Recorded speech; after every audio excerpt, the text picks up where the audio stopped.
Okay, so for this deep dive, we're unpacking the power of focus.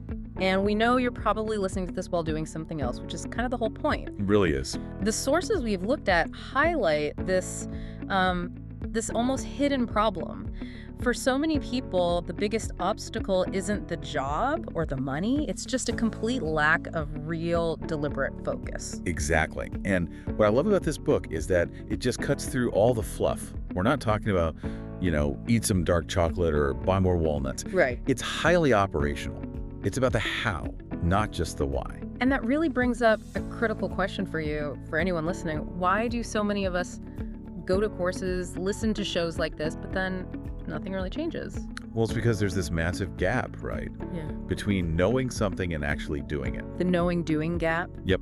The research is so clear on this. It takes commitment, it takes actual training, and this is the part everyone forgets. It takes a ton of patience. It's a muscle, not a light switch. So let's get into building that muscle. The research points to habits as the starting point. And this number, it's staggering. Almost half, 47% of our daily behavior is just habit. Just running on autopilot.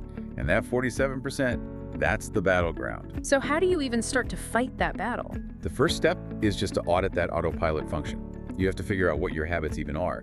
The source gives two main methods. One, actually write down your daily routine. Look at it on paper. And the second? The second one is the hard one. You have to ask people you trust, friends, family, for brutally honest feedback. And you have to put your ego completely aside. Oof, that sounds difficult. They'll see things you're blind to. Oh, they will.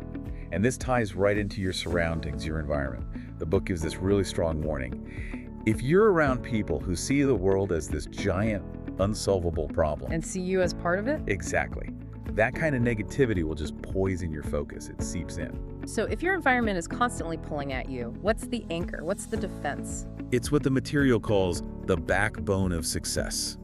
You just have to be crystal clear on your priorities and what you're actually good at.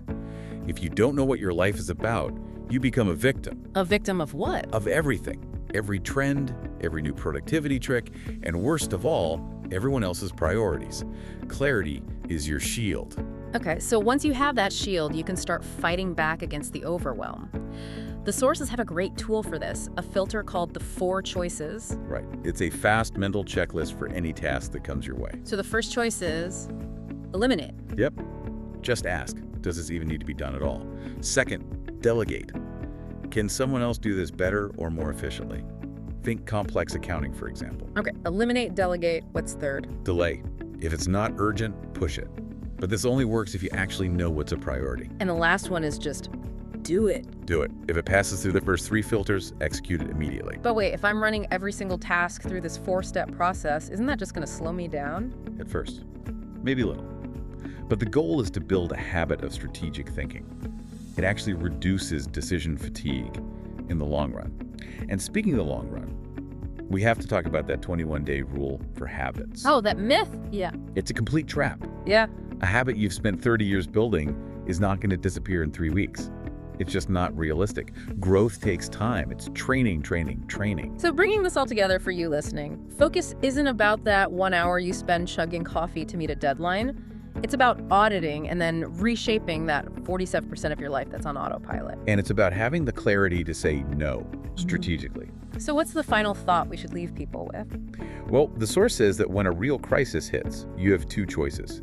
You can accept it and work to solve it, or you can bury your head and complain.